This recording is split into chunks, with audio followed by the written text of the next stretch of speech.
I could feel my soul passing out, and I knew that I'm dying. And even in the dream, my mind was telling me two things: either you are going to go into nothingness, or you are going to go into the next life. But while the whole world talks about good and bad, dualities, here we don't have a duality. Here we have a triarchy where you kind of do need a sense of humility in yourself to know that as a human being, there are unknown unknowns. You don't even know what you don't know. What you don't know.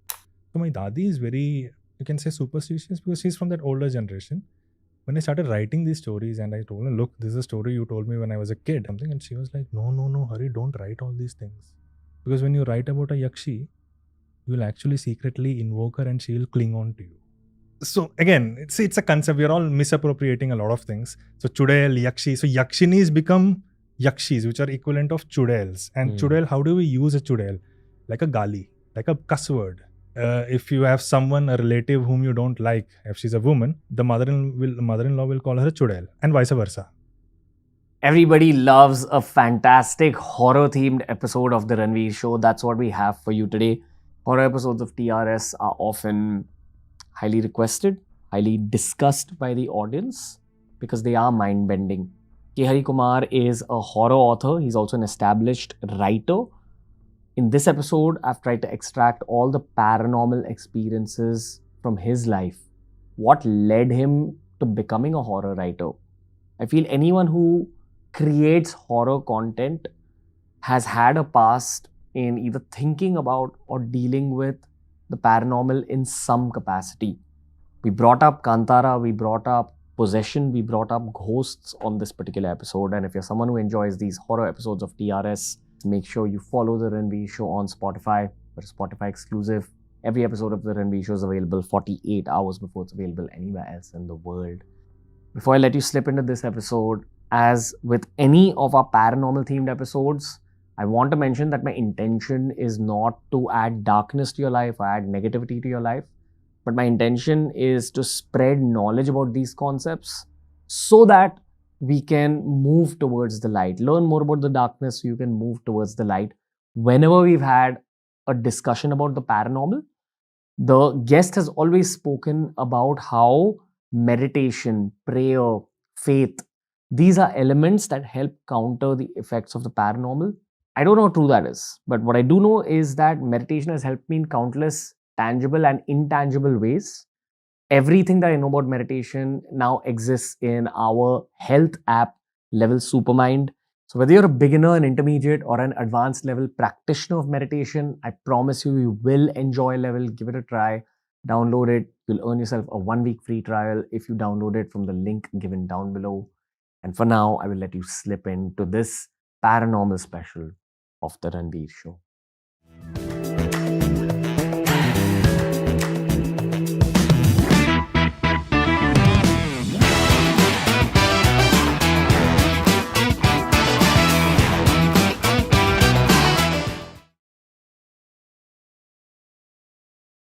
Hey Hari Kumar, welcome to the special horror episode of the Ranveer Show. Thank you so much for having me here. How did you choose to become a horror screenwriter? You would have had some experiences that led you there because this is not an everyday job. I never thought I'll be a horror writer. Okay. So the first book happened because of something that I saw in my dream, blended with my own personal experience, and then whatever I could imagine and, make it and all those things. The book was a hit. But again, I hadn't completely ventured into horror. There was a horror element, right? And that itself was kind of inspired from something which happened to me when I was a child. A couple of things that have happened to me which are very weird. Again, I'm not taking that guarantee ki this is horror or this is a ghost or a spirit. But then those who want to believe, they can believe it because it's kind of creepy. So one of the experience that I'll tell you, I was, I think, 5 or 6 or something. I was in Kerala at that time. So until the age of 6, I was in Kerala. And from after 6, my dad got transferred to Delhi, Gurgaon, and then that's where I was brought up. So I was 5 or 6 or something, and we lived in this small village kind of a place near the sea in Kannur, I think. Yeah, Kannur. So Kannur is very famous for all these legends and the Tayyams and all those things. Like what they've shown in Kantara. Yeah, we'll come to that. Okay. I'd really like to talk about the bhutas and all those things because bhutas are not to be considered as ghosts. Okay. And that's something I'd like to clarify. So in Kannur, it's very popular to see all these scary dance forms and storytelling forms. These are basically storytelling traditions. They're not dances; they are storytelling traditions. So I think one day my dad used to take me on his scooter to the milkman to get the milk at very early in the morning, around 5 or 5:30 or something. Every morning that was our routine. So one day he took me to there was this under construction building that was there at that time, and he had to he left me there for 5 minutes. He said, I'll come. I don't know where he went. Maybe he went for a smoke or something. I was standing there, and then there was this primitive lift, that you use in these under construction buildings. I stood there. There was this guy who was calling me. He said, I'll show you the top of the view from the top and all. I went there. I was a kid. I went with the guy and he took me up. He showed me the view from that place. It was spectacular. Early morning sunrise and everything I saw. Then I came down. And then by the time I was down, my dad came and okay, he didn't even realize that, I had gone. Then I told him that I met this uncle. He took me up and showed me the sunrise. It was very beautiful. Which uncle? What uncle? The uncle who operates the lift. And then he got scared. Naturally, for a parent, it's your child is going with a stranger. He inquired from the nearby people, from the panwala and the milkman and all those things. They said, yeah, there used to be this guy who used to operate he wasn't an operator of lifts. He was a worker or something. He had fallen from the lift and died. So, I mean, they still believe that I never went up because a child cannot operate that. But did you feel creepy at all? No. Just normal. Normal. But the thing is, I usually don't go near strangers. But that day, there was no candy, there was no firki in the hand or anything. I just went. What's your dad said about it? He still thinks I never went anywhere. I was feeling sleepy. I must have dozed off and cooked up the entire thing. Maybe I dreamt of it. Again, that's what I said. Throughout my life, dreams have been have had a big role to play in my life. That's what I like to believe now as a grown-up, as someone who would like to have a rational look at things. But again, as a child, you're still adamant, no, I saw the uncle. Yeah. So that was one incident. And why do you think as a grown-up, we should always have a rational view of things? Because that helps you move on in life. But don't you think it also limits your entire perception of what reality could be? Reality is not what we perceive. It's what we believe. So there's this famous saying, Tattvamasi. If you go to Shabarimala in Kerala, it's written there, Tattvamasi. You become that. So this is my belief. Okay. At the time of death, whatever you are believing in, you become that. It's open to interpretation. Somebody else can interpret something else, but this is what I believe. So this again came to me through a dream. I don't know. I was having a very bad dream once. This dream was about being chased by some weird creature, one big horn. It was not a rhinoceros. It had elephant-like ears, but again, it was not a rhinoceros. It had thorns all over its body. It was chasing me through a narrow lane. It was not even a lane. Both sides there was water. And inside the water, there was like these black serpents. And I was just running. And these black serpents were reminiscent of the Vikram Vedal stories in Chandamama. That was a magazine that my mother used to read me from as a kid because I couldn't read till the age of 8. So those pictures were very vivid. And I was running. And this dream happened some 4 or 5 years back. And eventually I came to a point where this thing stabs me with its horn. And I could literally feel it.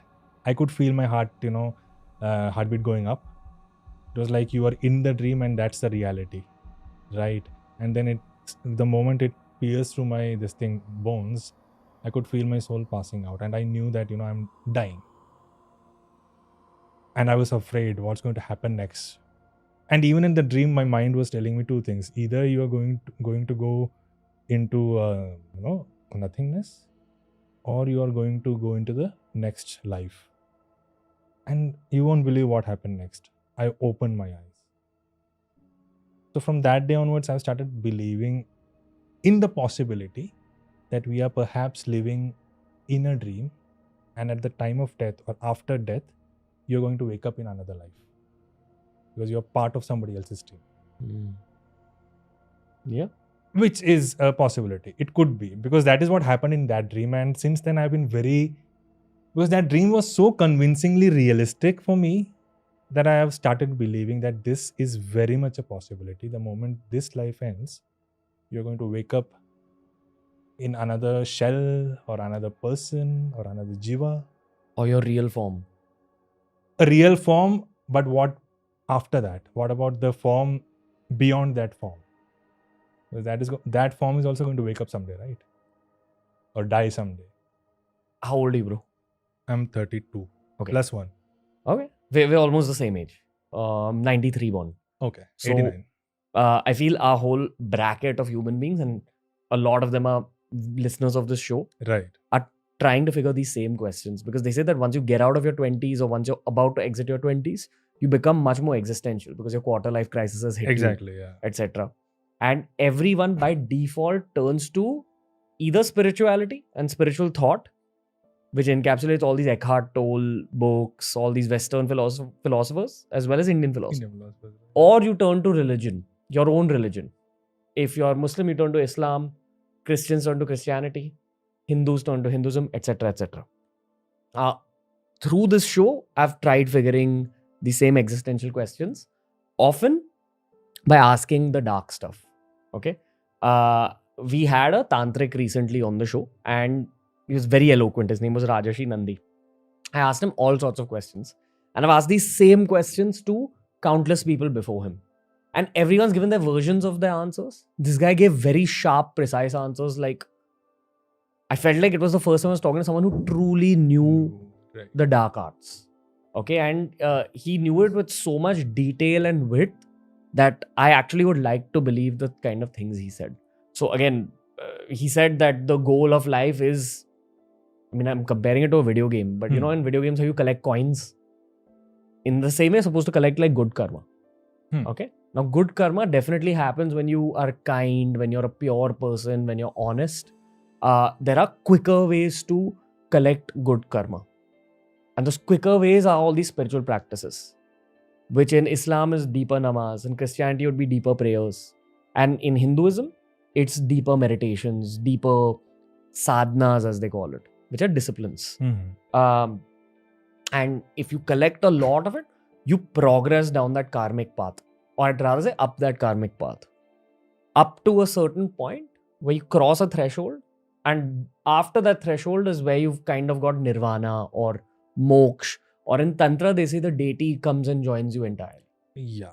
Now, Hinduism is all about climbing up that ladder. All forms of Hinduism, Jainism, Buddhism, even Sikhism, I feel are about climbing up that ladder. Any Indian religion.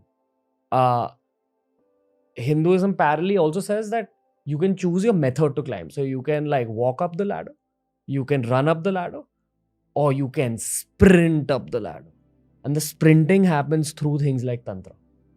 You know, these practices, these theories, these disciplines, these kind of meditations are much quicker. So it kind of just shed light on this whole concept of birth and death for me. Now, apparently, I'm 29. Definitely, my material life is building itself up. I'm also a creative professional just like you. And I strongly believe that creativity is never your own.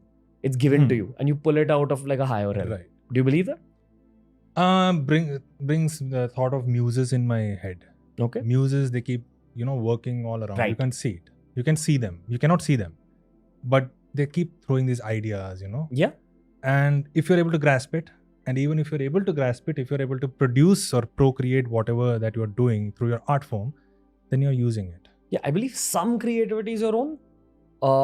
In terms of when you're throwing it out in the world, but when you're in a state of flow and you're writing something and you don't know how these words and thoughts are coming out of you, that's not your own. Again, whatever you write, whatever you create, it comes from some kind of an influence of what you have seen, what you have learned in your life, what you have picked up from your experience, from the knowledge you have. It's very difficult to create unless you don't know about it, what you're creating. So if somebody is doing something out of the box and you are saying it's original, then that's really magical, because there is nothing that's original, at least not in the time that we are existing. You mean Because- Kali Yuga? Not Kali Yuga, as in so many things have been done. It's Okay. like Got art it. forms. If I am talking about horror, the ghost stories, that's what I'm talking about. If it's the horror films, it will have some kind of, it's all creation, it's all art. It's coming from somewhere. If it's coming from my mind, it's coming because of some personal experiences plus things that I've seen or read before. Hmm. So that's what I'm trying to say. If somebody says, there is nothing original. Yeah. It's always going to be influenced. Okay. You mentioned Kantara in our previous answer, and then you said you had a lot to say about that.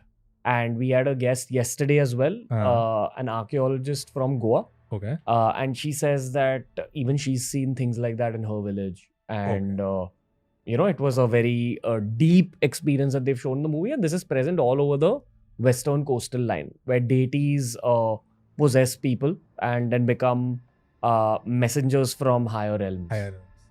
So we have things like, in Kerala we call them Velichapada. There is Velichapada. It's oracles.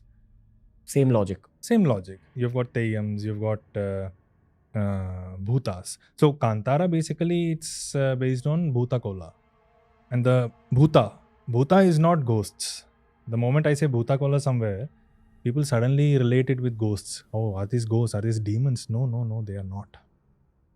So my ancestors, they come from this part of the country, the South Canara region, Udupi, Mangalore, this region, and this place is full of such bhutas, and people still worship these bhutas, just like people in Kerala worship serpents. Right? So bhutas are nothing but spirits. It could be spirits of heroes, of warriors.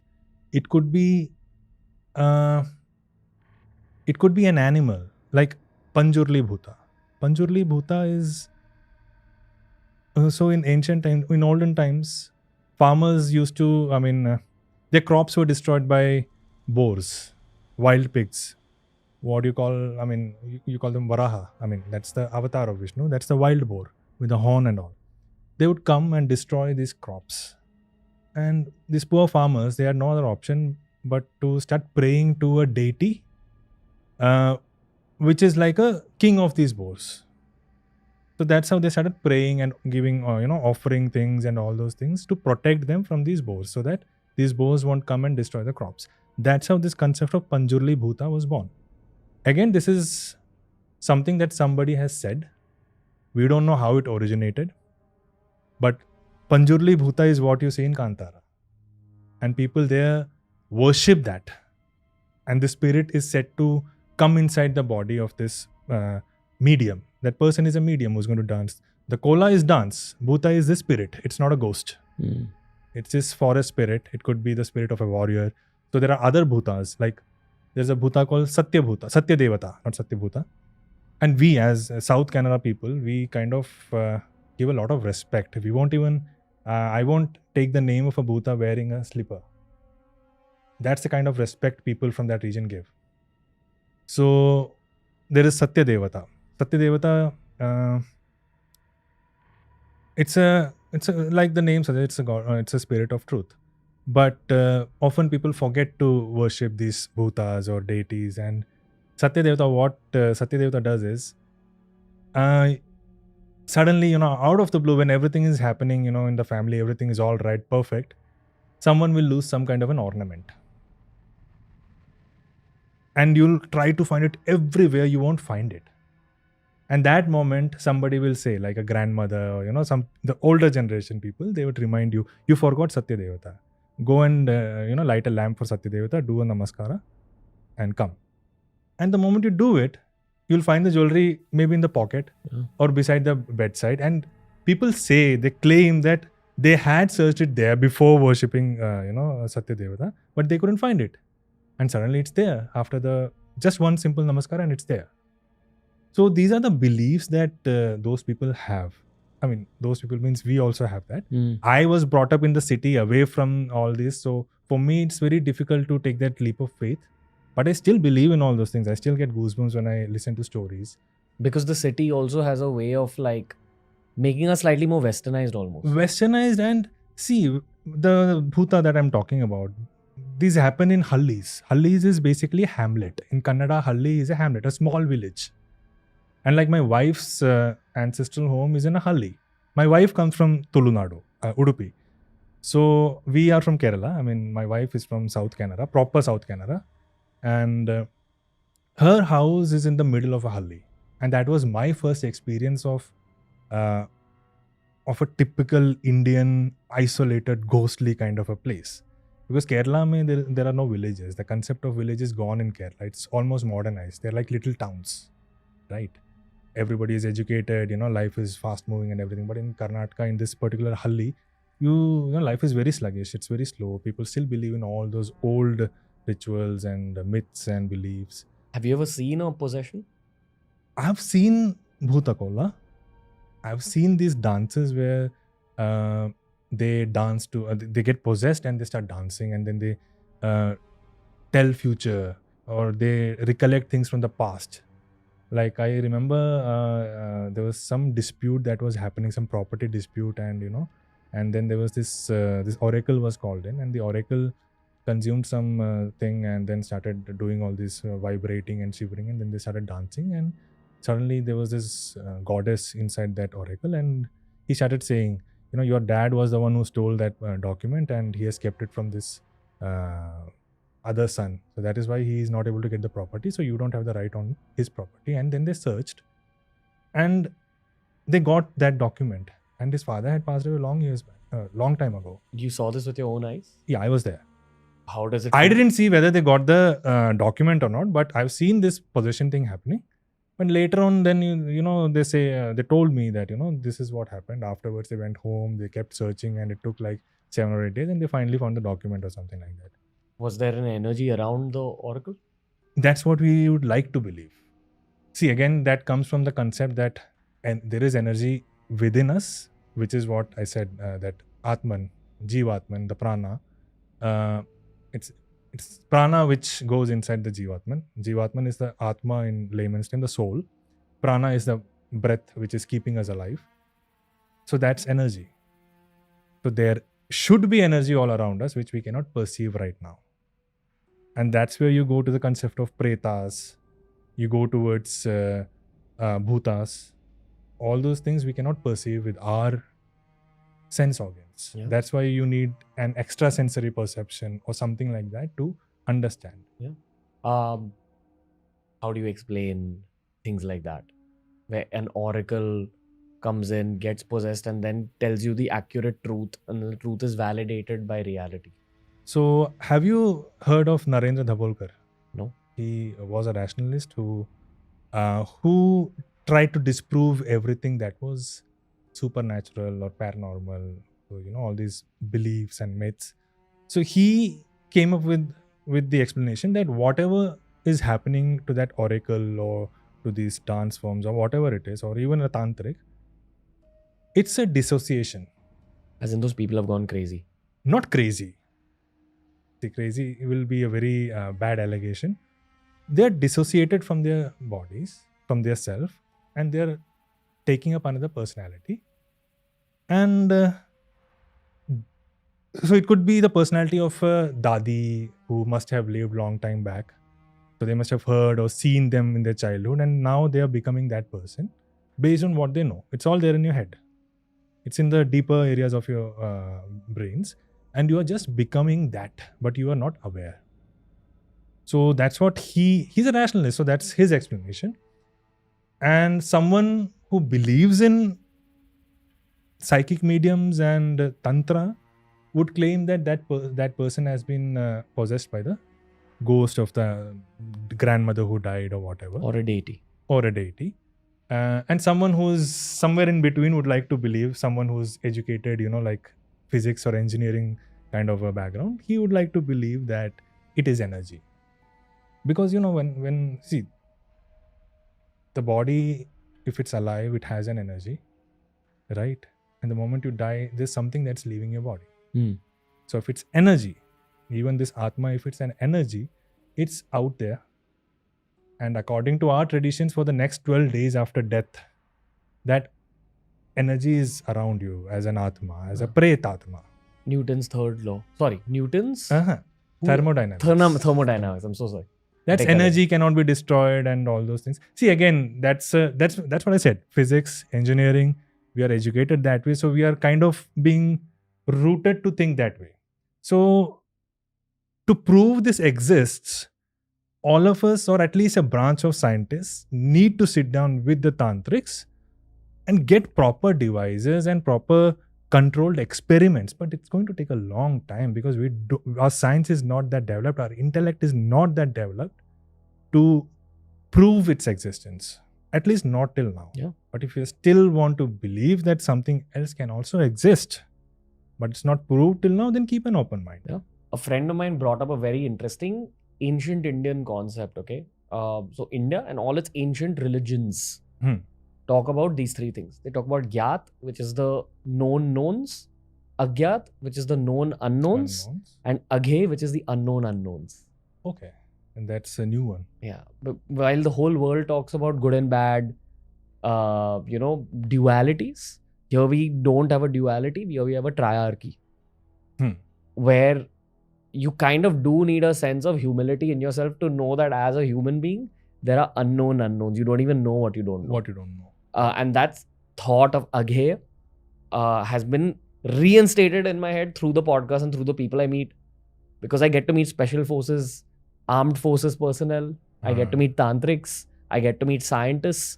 And the best minds, the ones that retain the most information, are always the same ones who are open. Because they've accumulated so much information that they've realized, oh, there must be stuff even beyond all this. Right. That's just the nature of information. It's often, people with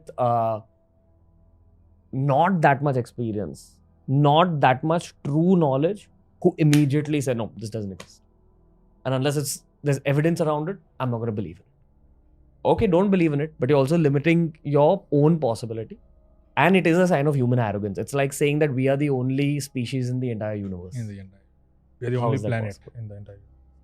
The phase of content that I'm in right now, I'm very fascinated by horror. I'm very fascinated by darker stories. And I'm enjoying myself writing these. They're being received well by the audiences. But I definitely feel I'm attracting some negative energies into my life because of writing these things. Do you feel that as a creative professional, that when you write about horror, when you write about these things, you're actually pulling those things closer to you? So I'll tell you something which my grandmother once told me. So my grandmother is, she's the first storyteller in my life. She is the one who inspired me to kind of, embrace horror. Because she used to tell me stories about yakshis and pishachas and dakinis and all those supernatural beings. As a kid, she was the one who used to tell me stories, and even till her death, which happened just 2 months ago, she used to tell me these stories, and she was an amazing storyteller. Okay. And when she realized that I'm writing horror, so like I said, my first book wasn't horror. It was the second book onwards which became horror.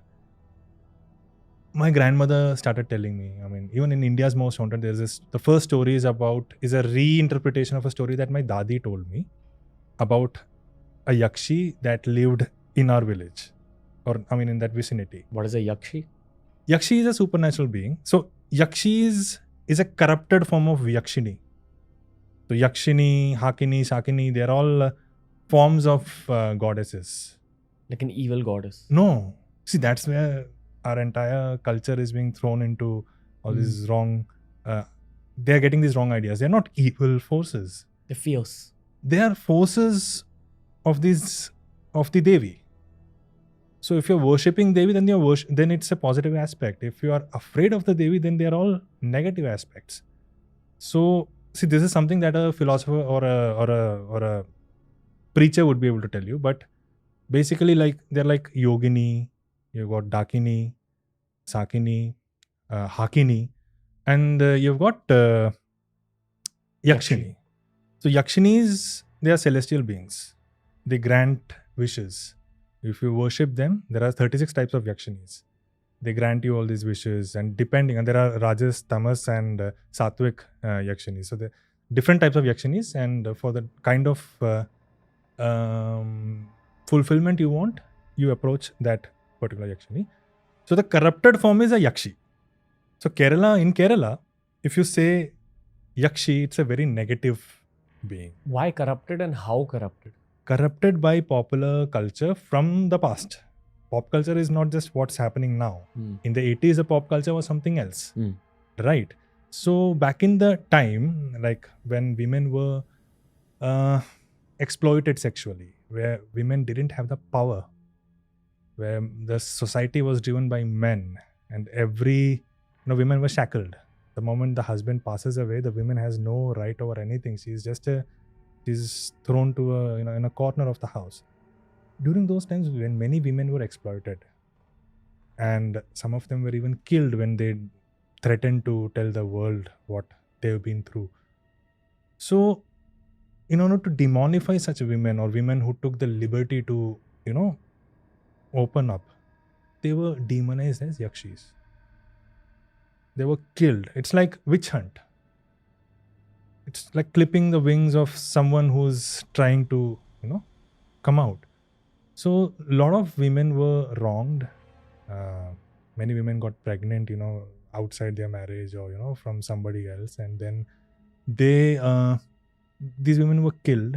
And it's that guilt, in that man, which took the form of a yakshi. This is what I believe. From a psychological point of view, it's a guilt of a man who wronged a woman or who killed a woman after cheating her or whatever exploitation he did. That guilt takes the form of a yakshi that's coming after him. Okay, this is what a rational explanation would be like. But at that time, it wasn't like this. They used to believe that, this woman has come back as a yakshi. In Hindi, a very simple analogy will be chudail. Which? Chudail. Okay. So again, it's a concept. We're all misappropriating a lot of things. So chudail, yakshi. So yakshinis become yakshis, which are equivalent of chudails. And chudail, how do we use a chudail? Like a gali, like a cuss word. If you have a relative whom you don't like, if she's a woman, the mother-in-law will call her a chudail, and vice versa. Right? So it's a demonification. It's a very wrong misappropriation. And yakshinis, who were supposed to be deities, they became yakshis. So these are women who, you ask for a lift on the empty, isolated highways, they prey on men because they need their virility, their blood to keep themselves young. So it's very equivalent of chudails.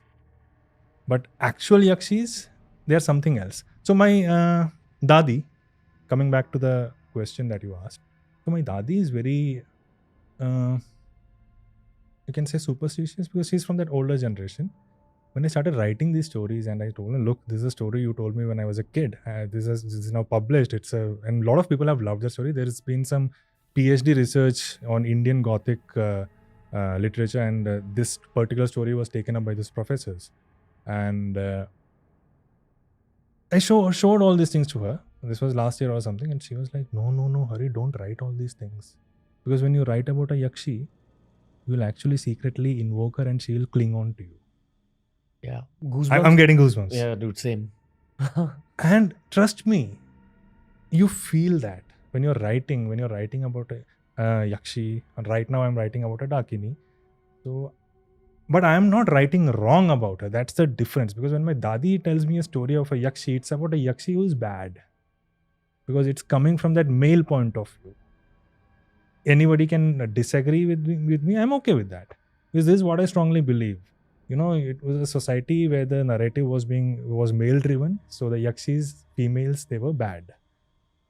In today's date, in my stories at least, I'm trying a different approach. I'm trying to write why they became a yakshi, why they became a dakini, what were the forces which drove them to that.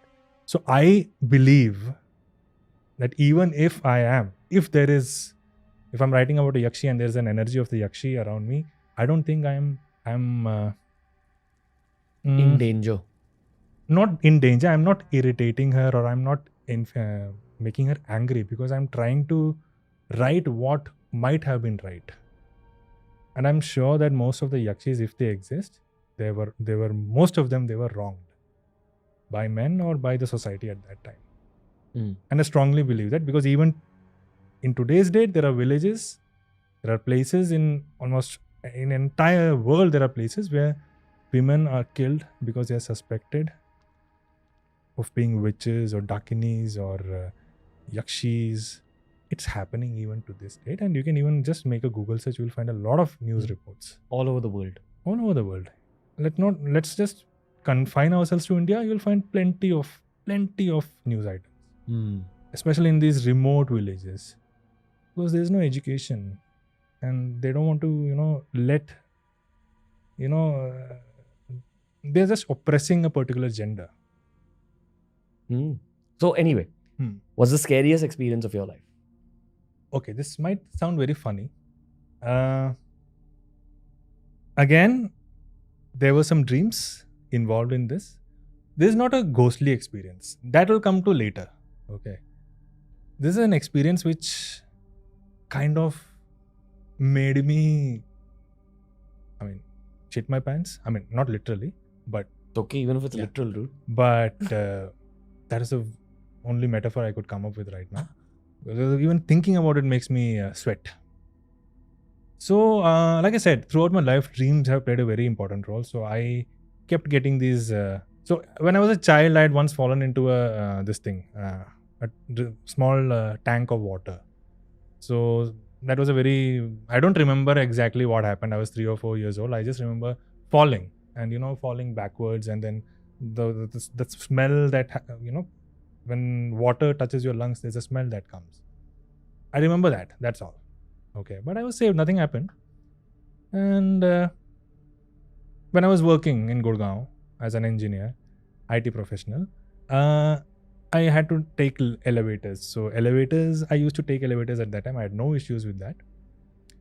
Then one fine day, I think, then I was working in Bombay as well. In Bombay also, I was taking elevators. No issues. Then suddenly one day, I started getting a weird dream where I'm stuck in an elevator. And the lights have gone out, and I'm pressing these buttons, but the emergency bell won't go. The phone that's there, the intercom, that's not working, and I'm stuck there in that darkness. And that was a very scary dream, and that kept on happening for the next 3-4 months. I was ignoring it. Every day I was going to the office, I was using the lift, and then one fine day, that dream stopped coming. I was happy. Hello, everything is fine. Then I think this was during Diwali or something, Diwali of 2016. I had joined a new office, and that was in Chandivali. Okay. And there was this building called Boomerang Building. So I went to the office like a normal day. I went up, went down, no problem. One day I'd gone for a lunch break. So I didn't bring my lunch, so I'd gone outside to eat, and then I was coming back. I was alone in that elevator. I pressed this thing, and it started moving up, and suddenly there was a zoom. It stopped. And it stopped. The moment it stopped, I wasn't tense or anything. I was like, okay, it will start. It didn't start. 2 minutes, 3 minutes, it didn't start. Now I was getting a little nervous. Then the light started flickering. So now it was kind of reminiscent of that dream which was recurring before that. Then I was like, okay. And then I pressed the emergency button. There was no sound, nothing. You were alone in the lift. I was alone in the lift. And then I took the intercom. That wasn't working. And I'm getting those, for 10 minutes, I didn't know what to do. The light went off. It was dark. I had a phone. Luckily, there was a point of network that kind of came in. I immediately called my manager and I told him, look, I'm stuck in a lift. He couldn't hear my voice. My voice was breaking because I was inside the elevator. But he got the message. I was even sending SOS messages. So he got the message and he contacted the security, and they were all working on that. And because it was a lunchtime and it was, I think, on a Saturday or something, there were not many people going up and down. So maybe that's why they didn't even take notice of this particular lift that was stuck. I was inside the lift for 20-25 minutes in that darkness, and trust me, it was worse than the climax of Interstellar, where we get stuck in that fifth dimension. And Since then, I picked up this very bad claustrophobia. And again, it was like those dreams were warning me, ki, don't go, don't go, don't go. But nothing was happening, but this finally happened. But since then, I've tried a lot of times to overcome that fear. And I tried once. I was here in Andheri. I had to go meet someone, a producer or someone, and his apartment was on the 15th floor. I didn't want to climb 15 floors at that time. This was 2 years back or something. This was after that incident, 2018 or something. So I asked one of the ADs to, come down. You come with me. Akele nahi jana. You come with me. He came.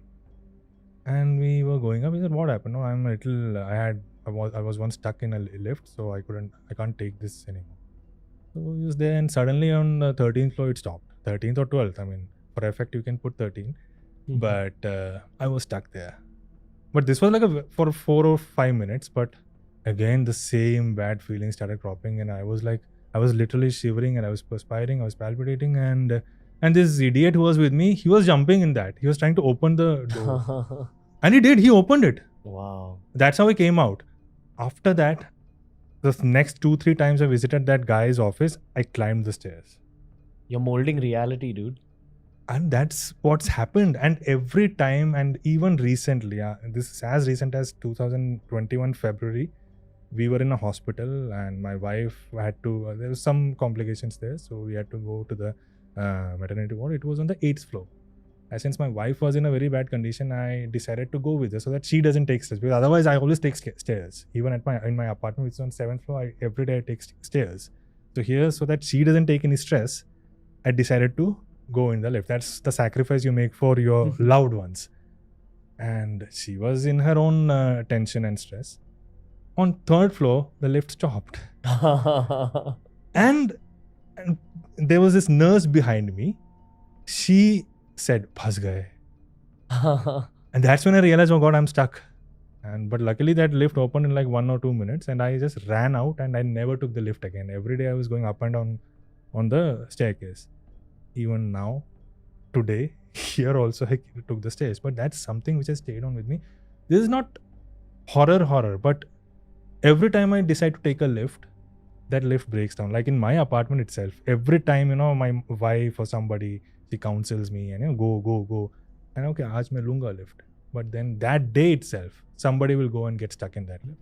One attracts what they fear. Probably. Or maybe there are energies that you don't see, which are trying to warn you, don't go inside. Because that's also a possibility. Like you said, there are muses that throw art into your head, ideas into your head. There are also muses that throw warnings. And these could be pretas, these could be bhutas, these could be muses, or this could be just pure energy. I'm curious to know why all these energies are drawn to you. I know that they're drawn to me now probably because I'm thinking so much about it and meeting such people, asking them for the sake of content. And it's a very conscious decision that I've stepped into. But what about you, dude? Since your childhood, you've been experiencing these things. Okay, so here I'll bring in a little bit of astrology. Sure. Do you believe in astrology? I am learning about it through the show. Okay. So I'm not a complete skeptic. And my core belief is that astrological charts are probably real, but they can be changed through meditation, prayer, willpower, these things. But what do you say? So it's based on Kundali, right? Yeah. So Kundali is basically the time of birth, the latitude, longitude, right? So if a person is born somewhere, like where were you born? Mumbai. Exactly where? You remember the hospital's name? Khar, yeah. Ganatra Hospital. If another person was born on the exact same moment as you, would you have the same Kundalis? No. Would you have the same future? No. So that's where my mind kind of gets, okay, so is this even real? So again, I'm in that phase where I'm not embracing it, but I'm not giving up either. Okay, because I've had experiences which kind of question the whole, this is all BS. So I'll share that with you. I think from what I understood from BK Shivani, who was on the show, he said that the astrological chart gives you sort of a roadmap based on your karmas till that point. But that till that point is just your birth. Right. Once you are born, you start accumulating new karmas, new samskaras, as she calls it, which is emotional tendencies which you get from family, from life experiences, etc. So your astrological chart actually molds itself through life based on your actions. On what you, it's like a role playing game. Yeah. So this is the beginning, this is the end. But the route you take depends on what you're going to choose. The milestones, like I said, this milestone from here, either you go there or you go there. So all your actions. It's all your action. That's karma. So this was 2017, the year when my parents were pressuring me to get married. And I wasn't kind of, I don't know, I mean, I'd gone to see a few girls and it was arranged marriage. And it was all looking okay, but something prevented me from taking the next step. So my parents were especially my mother, you know how moms are. My mother was very worried. Why is he like this? Why is he like this? So she went to an astrologer. And she met him. She was convinced that he's a good astrologer. In my village only. And I was working here in Bombay. And I was actually planning to quit my job because I got my first film at that time. Which was again a horror film. Okay. It's all interconnected. You'll see how. So I quit my job. And I was going to tell my mom that, hey, mom, I quit my job because I got a film. It's with a big director, which again was when I was a kid, I wanted to work with him. Okay, because that was the first movie I saw. It's his movie that I saw, which was again a supernatural movie. Are you comfortable talking about? Yeah. Which movie and all? It's Yodha. Okay. By Sangeet Shivan. Okay. So he's a Malayalam filmmaker. He's done Hindi films, Kya Cool Hai Hum and Apna Sapna Mani Mani. Those are the Hindi films he did. But the Malayalam film, which remains his masterpiece, it's Yodha. And as a kid, that was the first film my parents took me to watch. So I was 3 years old or something, 92, year before you were born. And I don't remember anything, but that was what my mother tells me, that this was the first film you saw in a theater. So, but then I watched the film later whenever it came on TV or something. But I always wanted this thing. I always felt close to him, but eventually I ended up working with him. I don't know how. Even he speaks about that. Hari, I don't know how this destiny is connected.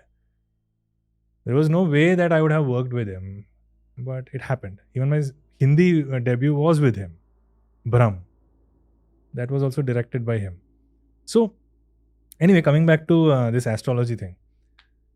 So I had quit my job. I was coming back to Kerala, and I was like, until then, wherever I went, I mean, for seeing the girls and all, for alliance and all, I was a corporate guy. I was working with the IT and this thing. Now I was in a different field. I took that detour from that normal, convenient life. This was a detour that I was taking, probably to fulfill that destiny. I don't know. A lot of uncertainties were there at that time. I went to Kerala and I was like, I told my mom, I quit my job. I got my first film. I'm working on the screenplay and I'll be in. And the place where the shooting was happening was called Haripad. So my mother was all freaked out. She was like, are you crazy? You've quit your job. Why would you do that? I mean, this, that. You could have continued writing, with the job. I said, no, I want to make films. I'm getting to work with my role model. This is a chance of my lifetime. And she was pretty worried. So that's how she went to this astrologer. So now there were two problems. You've quit your job and the marriage thing. So this astrologer, he said a lot of things and she was very convinced that he had this ability to tell or at least grab the truths. She called me and then I told her, don't tell him my real name, because if he makes a search, at that time I had only written 2 books. So even despite of that, if you make a search, you will get all the information, at least from social media. Right? I told her, don't tell him my name. I don't want him to know anything about me. Let him guess. I was a skeptic. I went there. He didn't know my name. He just had my kundali. And he started, so in Kerala, we have this shells, conch shells that you kind of put it on a small chart and, he meditated and then he started talking about me and he said, this is your path. Okay. And I had written only 2 books till then. First book was not a horror. Second book was horror. He said something. Your life will be revolving around ghosts, undead, the other realm. This is what he said. Occult. I mean, everything related to undead. Because that's your destiny. And then he started saying that your Pitrus, your ancestors, they were involved in, they're all Pandits. So some of them were Tantrics. So some of them were Mantravadis. None of them from Kerala. So those ancestors, which is my grandfather and all, they are from Kerala, and they were all like normal working people. But before that, in the 19th century, 18th century, that time, those ancestors, they were into all these worships and exorcisms and all this. So he started telling me all those things, that you will be an exorcist or something like that. I said, I can't be an exorcist. If not an exorcist, your profession will be related to something like that, maybe the ghosts or something. And then I told him, I wrote a book, first book, it had an element. Second book was a horror book. The first film that came to me, it was not my story, it was somebody else's story. The director wanted me to develop the screenplay. Apparently it happened to be, or coincidentally it happened to be a horror story. And there was another one which was coming to me, which was also a horror film. So then I started feeling there is some kind of a truth in what he's saying. And then I started opening up. And he said something, whatever you do, no matter what you write or what you make as a filmmaker, it will always be about ghosts. And you won't believe whatever I've done till now, it has been about ghosts. It's not like an algorithm which is working somewhere, right? See, if you're searching about ghosts, or is it? Again, if there's an algorithm, it's outside our sensory perception, which again brings me to that simulation theory, that we are all living in a simulation, right? Which is kind of connecting people, like the director and me. There was no connection at all, but we are connected. And then there were a lot of unimaginable things which he told me, like my ancestors, like my great-great-grandfather, he used to worship in a temple in Karnataka, in South Canada. And he once got so angry and upset that he threw something in, some deity or something in a pond behind the temple. So you must go and worship in that temple and ask for forgiveness. Then because it's believed that the last 4 generations, the Pitrus, they can still haunt you while you are alive. So once you are dead, it will be you, then the previous 3 generations. Your dad, your granddad, your great-granddad. Correct. Or mom. Usually believe it in a patriarchal this thing, but Matrus are also there. So when you say Pitru Dosh, it's patriarchal? It's patriarchal. Wow. Okay. But again, I'm not the expert here. It's better to consult someone who knows it better. This is my understanding. So whatever I'm saying, it's my understanding. I still have got a lot to understand.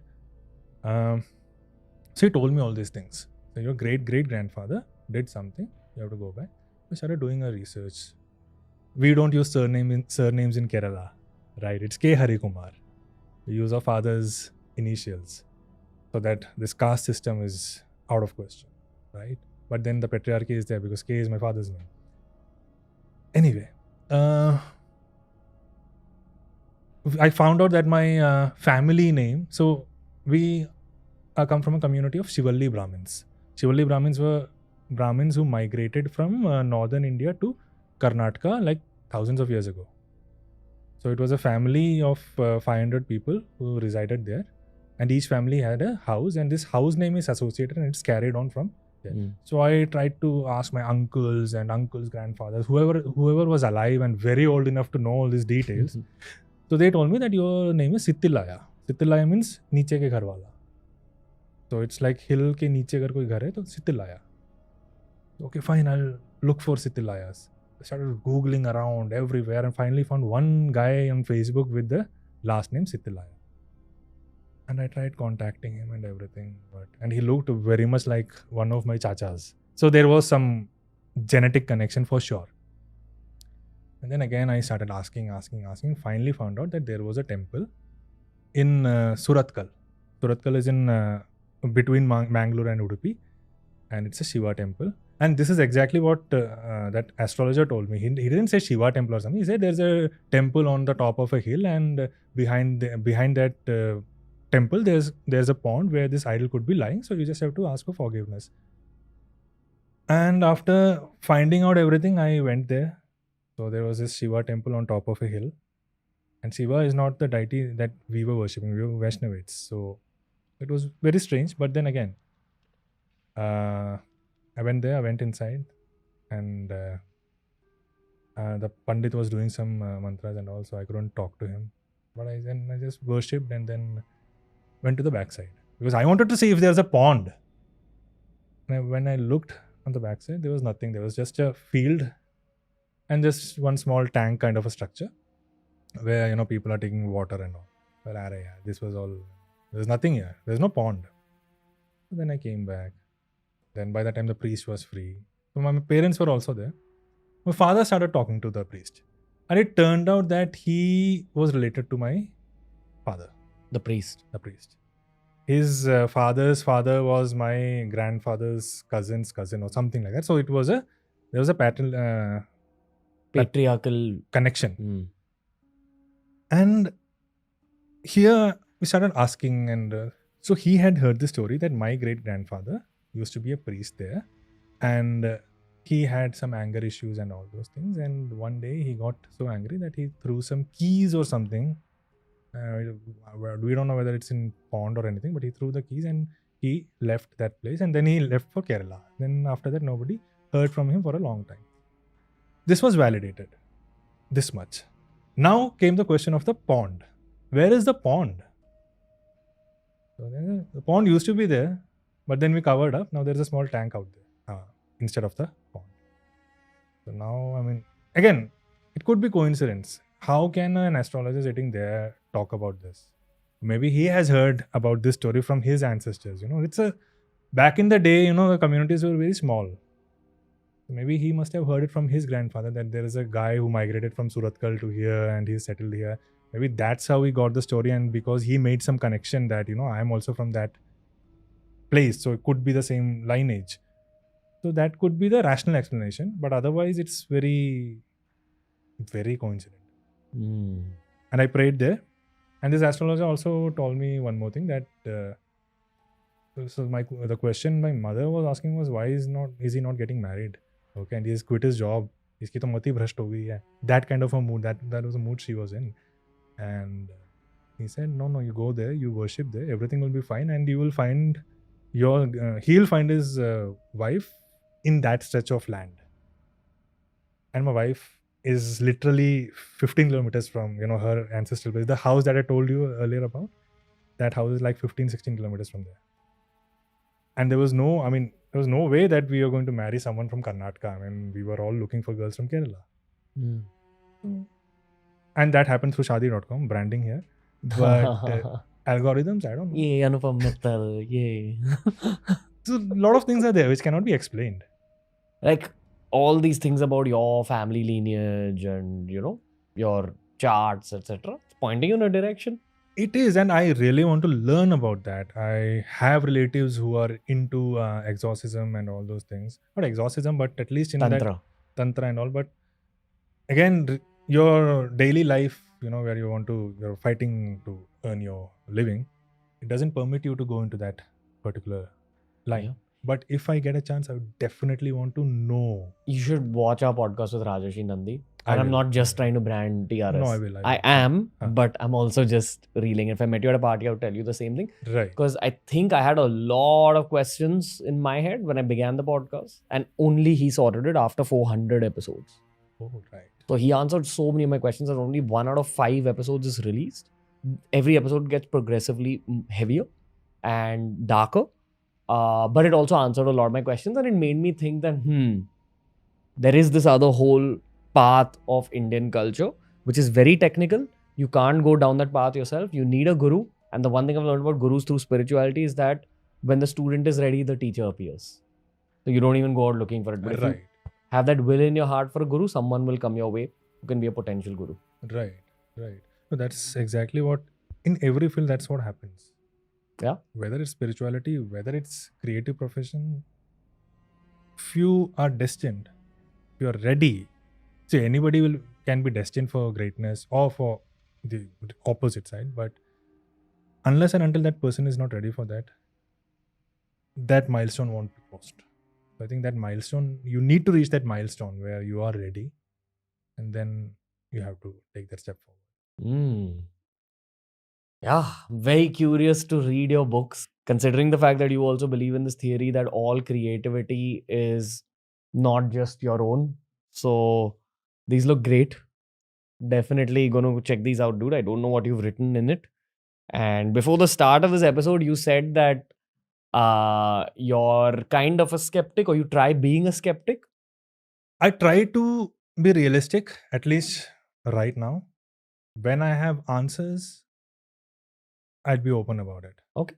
Because see, at the end of the day, we are living in a world where there are a lot different kinds of people, and sometimes what we say can hurt somebody else, and sometimes what we believe and we try to force that belief into somebody else, it kind of creates a resistance. So it's better to avoid that and seek your path. When you get that path, then I'm telling you what, you won't even need all these things. You'll be happy. Yeah. Because you have got it, what you wanted. Yeah. And these books, especially Dakma and the other two books, which I don't have right now, those were products of dreams. Yeah. In the beginning, it was dream that I saw, and then I was writing. Then it was trying to, it was kind of lucid dreaming. When you are trying to when you're preparing, for a dream in your sleep, and then you try to live out that experience. So that's how the ideas for the stories came. And then there's newspaper cuttings, incidents that have happened in real life. Like the next book that I'm writing, the fiction one, it's based on something that I read in Northeast India, where, even today people are, women especially, are met with cruelty because of superstitions.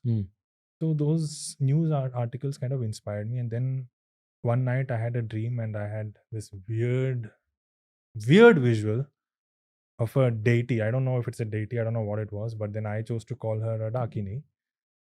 I may be wrong, but then I started researching, and even now I'm reading about it, and eventually, hopefully, it comes out as a good book. Yeah. These are your blessings, brother.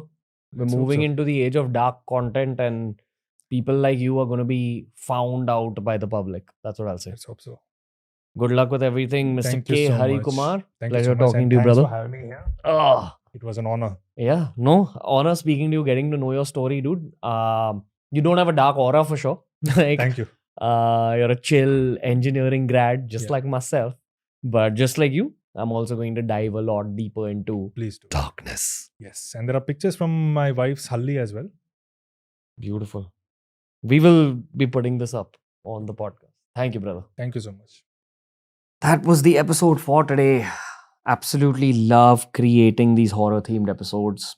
Not much to say about this particular one. Just enjoyed my conversation with K. Hari Kumar.